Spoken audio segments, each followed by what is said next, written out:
para la tercera menor necesitamos un tono y medio de distancia.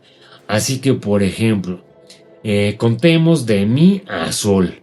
Estando en la tonalidad de mi menor, que lleva fa sostenido, ¿qué distancia tenemos, por ejemplo, entre esas dos notas? De mi a fa sostenido, pues hay un tono. Recuerda, de mi a fa natural hay un semitono y de ahí a fa sostenido hay otro semitono.